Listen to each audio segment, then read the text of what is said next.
Pemirsa Intens investigasi. Geger, Baim Wong akhirnya buka suara terkait sudah mencerai talak sang istri Paula Verhoeven. Sekaligus mengungkap alasan dirinya memutuskan ingin pisah dari sang istri karena diduga Paula sudah bermain api dengan pria lain yang merupakan sahabat Baim.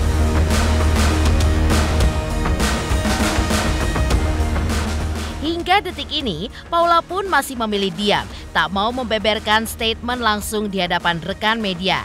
Namun, ibu dua anak ini pun sepertinya memilih cara lain untuk menyampaikan isi hatinya ke publik melalui postingannya di akun media sosialnya. Ya, belum lama ini, Paula pun memposting diduga sindiran menohoknya untuk Baim. Lantas apa bunyi sindiran menohok yang ingin disampaikan Paula kepada Baim lewat video pendek yang berisikan tausiah dari seorang pemuka agama? Benarkah Paula pun menyindir soal evaluasi diri dan juga bicara kebenaran?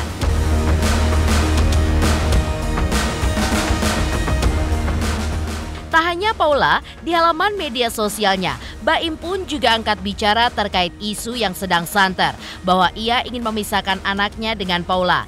Lalu, seperti apakah klarifikasi Baim? Benarkah Baim tidak pernah berniat ingin memisahkan kedua anaknya dari ibunya? Benarkah juga Baim pun kerap menyuruh sang anak untuk bertemu dengan ibunya, namun sang anak yang malah menolaknya? Pemirsa, bersama Intens Investigasi, kami hadirkan kabar terkini, terpercaya, dan teraktual.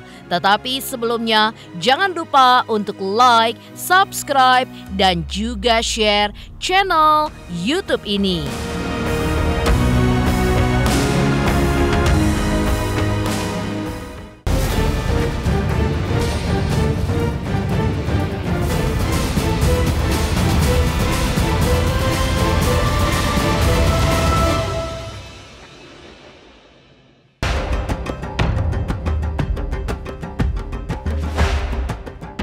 Di saat proses perceraiannya masih bergulir, Paula Verhoeven di media sosialnya memposting diduga sindiran menohok untuk Baim Wong.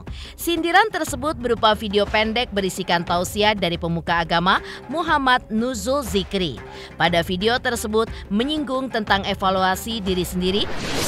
Selain dugaan sindiran menohok ini, kemarin juga tertangkap kamera saat mobil Paula keluar dari kantor Baim. Diduga Paula pun telah menengok kedua anaknya.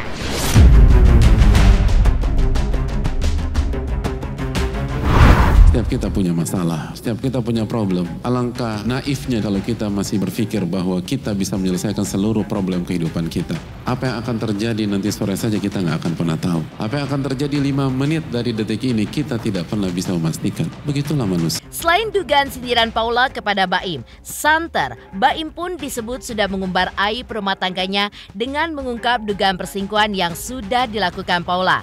Untuk dicap sudah mengumbar masalah rumah tangganya ke publik itu, maka kuasa hukum Baim membantahnya. Menurut Fahmi Bahmid, Baim hanya menyuarakan fakta yang terjadi pada dirinya saja.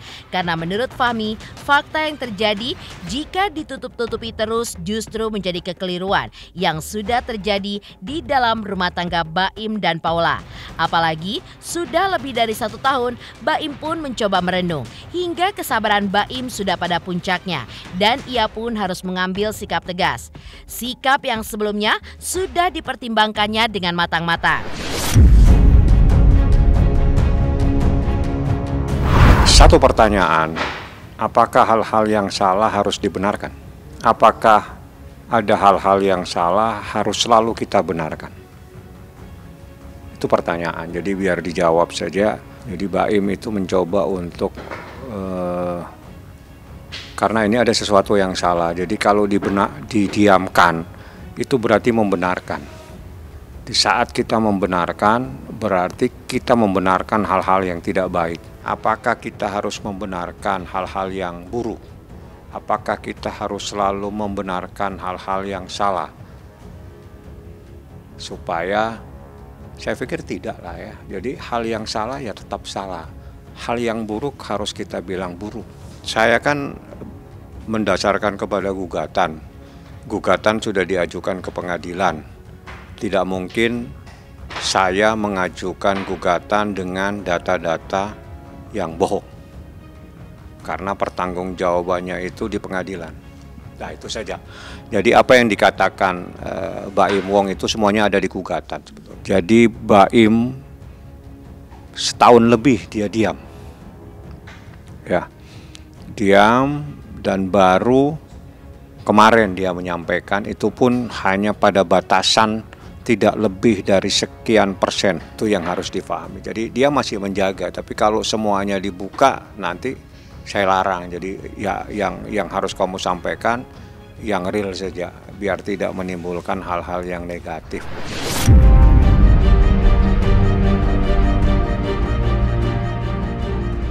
Selain itu, Fahmi Bahmid juga mengungkapkan terkait isu Baim yang sempat disebut pelit oleh Paula hingga berdampak kepada anak-anaknya. Dijelaskan sang kuasa hukum, ia pun memiliki bukti-bukti terkait nafkah yang diberikannya untuk Paula. Bukan dalam jumlah yang sedikit, ternyata per bulannya hingga ratusan juta rupiah. Namun, Fahmi Bahmid mempertanyakan balik kepada netizen, apakah bisa dikatakan pelit jika Baim memberikan nafkah dengan nominal yang ia sebutkan tadi. Tolong kalau abang ketemu sama teman-teman, sampaikan bang, saya ini pelit menurut ya, karena saya setiap bulan ada kalanya saya mentransfer uang itu sekitar 300 sampai 400 juta. Untuk biaya keperluan secara akumulasi. Mungkin saya dibilang pelit bang, karena saya setiap bulan kadang 180 juta sampai 190 juta. Apa itu bang yang menyebabkan saya dikategorikan pelit? Karena saya hanya mampu memberikan transfer, memberikan biaya kehidupan itu 300, 400, 180. Apa itu? Anda yang menilai semua. Ini amanah yang harus saya sampaikan.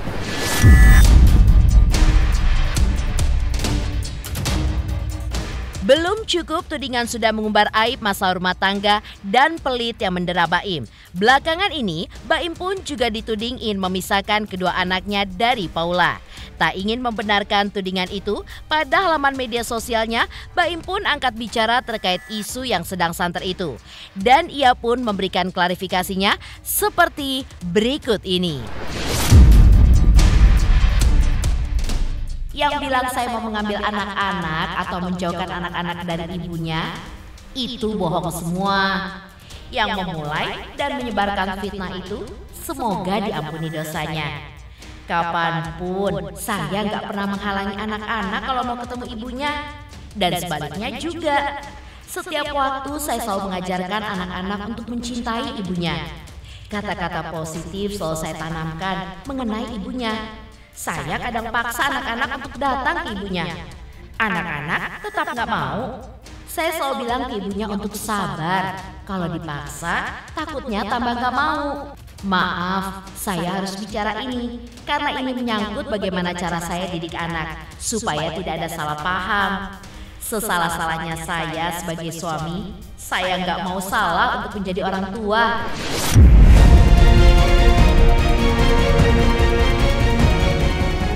Hal ini pun justru menuai pro dan kontra pada komentar netizen.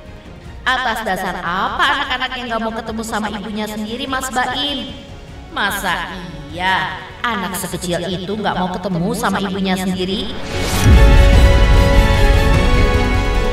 Sementara itu, Baim pun tetap menunjukkan kedekatannya dengan Kiano dan juga Kenzo. Bahkan di saat mereka tidur bersama, Baim pun merangkul kedua anaknya dan Kenzo pun mengucapkan kalau ia sayang papanya.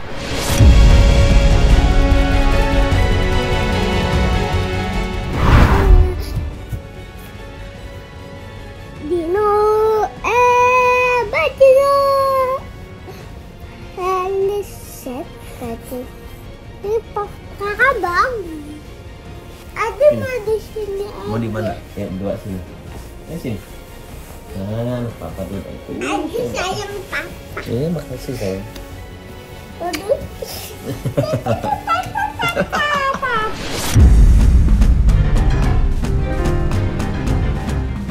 Terkait masalah Baimong sertakan hak asuh anak dalam gugatan cerainya, seperti apa praktisi hukum Warakarta melihatnya?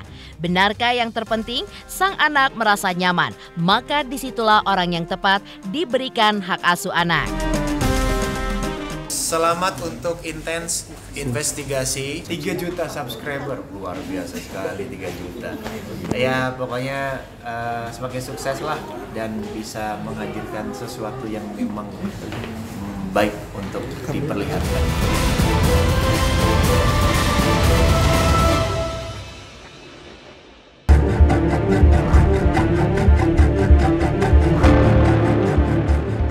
Usai Baim Wong mengungkap jika ia sudah menggugat cerai talak sang istri Paula Verhoeven pada tanggal 8 Oktober hingga hal ini pun menjadi heboh. Sebelumnya, hampir setahun lamanya, Baim pun mencoba menutup masalah rumah tangganya dengan Paula. Namun, menjelang ulang tahun pernikahannya ke-6 tahun pada tanggal 22 November nantinya, ia pun malah menggugat cerai talak sang istri. Hal ini pun menjadi sorotan banyak orang, tidak terkecuali oleh Muara Karta sebagai praktisi sekaligus pengamat hukum yang juga melihat pro dan kontra di balik gugatan cerai Baim kepada Paula. Terkait hak asuh anak, ia pun juga melihat jika hal ini tidak harus jatuh ke tangan ibu ataupun ayahnya saja. Tapi yang terpenting, setelah melewati persidangan, majelis hakim pun harus melihat sang anak lebih dekat dengan siapa. Apakah dengan ibunya atau ayahnya yang membuat mereka pun merasa nyaman. Selain itu, juga harus dilihat siapa sosok yang bisa mengurus anak-anak mereka. Jadi tidak selalu karena ibunya selingkuh atau bapaknya selingkuh, si anak ikut kepada orang tua yang tidak selingkuh. Tidak. Anak itu kepada siapa dekat dan siapa yang bisa merawat anak itu, ibunya kah atau bapaknya kah? Nah kalau tadi ibunya dibilang tukang selingkuh, sering meninggalkan anaknya atau tidak merawat, tidak mendidik, tidak menyekolahkan atau tidak mengurus anak, nah itu mungkin nanti pengadilan melihat bahwa hak asuh itu ada pada bapaknya. Begitu juga sebaliknya. Nah kalau bapaknya tukang selingkuh, ibunya tapi tidak bisa merawat anaknya, ya itu bagaimana majelis hakim melihat mungkin kepada bapaknya juga nanti diserahkan untuk asuhnya. Ya. Jadi ini tergantung kepada siapa anak itu dekat dan kepada siapa anak itu memang diurus. Ya. Tidak selalu harus ke ibunya atau tidak harus selalu ke bapaknya, sekalipun ibunya selingkuh. Ini ibunya. Jadi gini, nggak selalu ya. Memang semua diatur undang-undang. Kalau anak di bawah umur, ya, tapi anak itu dekatnya kepada siapa? Ya. Kalau anak itu dekat kepada bapaknya, pasti majelis melihat pasti dijatuhkan hak asuh kepada bapaknya. Tapi kalau dekat sama ibunya, sekalipun ibunya selingkuh, pasti jatuh kepada ibunya, kan ibunya yang ngurus. Kan bapaknya juga kerja, cari makan, apa segala macam.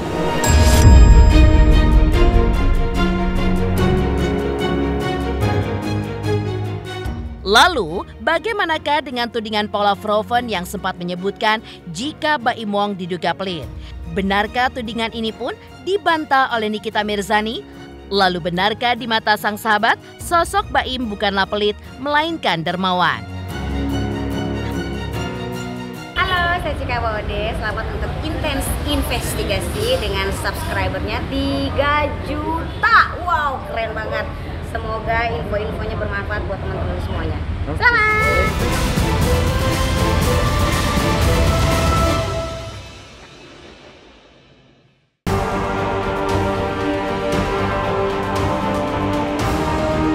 Di tengah permasalahan rumah tangga Baim Wong dan Paula Verhoeven ini, muncul beberapa tudingan yang ditujukan kepada Baim.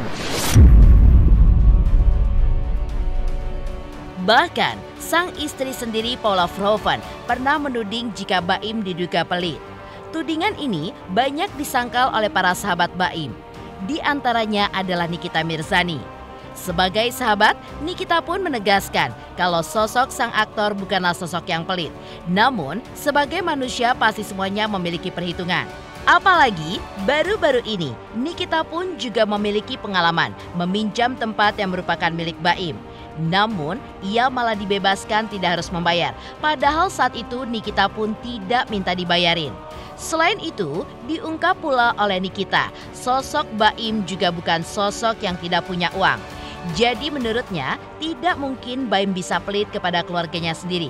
Sedangkan kepada orang lain yang bukan keluarganya saja, Baim Wong pun bisa bersikap dermawan. Enggak sih ya, kalau pelit mungkin ada beberapa, ya namanya manusia kayak gue ada perhitungannya ada. Tapi kalau pelit sih enggak. Karena waktu kemarin anak gue ulang tahun aja, kan dia ada tempat di Lipo Karawaci, gue nggak disuruh bayar tuh. Padahal gue nggak minta dibayarin. Enggak, tapi kalau sifat manusia semua pasti perhitungannya tuh ada. Kalau pelit sih kayaknya enggak ya. Apalagi kan Baim bukan orang yang nggak punya uang gitu, uangnya ada. Jadi gue rasa kalau pelit sih enggak lah. Jadi Si N, teman baiknya dia, pernah tinggal di rumahnya juga. Kalau itu memang gue diceritain. Jadi memang sahabatnya itu, teman baiknya, memang tinggal di rumahnya waktu itu dengan alasan katanya rumahnya lagi direnovasi. Akhirnya tinggallah di rumahnya gitu. Akhirnya ya begitulah ya.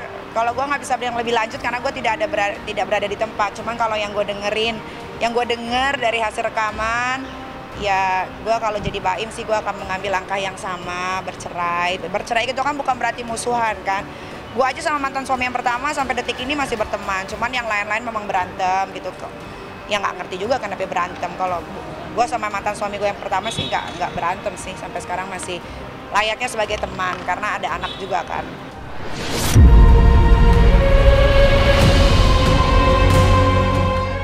Demikian pemirsa, kabar terkini, terpercaya, dan teraktual yang kami hadirkan hari ini. Saksikan terus Intens Investigasi setiap hari Senin sampai dengan Jumat, tayang 5 kali sehari dan Sabtu tayang 3 kali sehari, yaitu pada pukul 11 siang, 12 siang, 3 sore, dan 6 sore. Tentunya hanya di YouTube channel.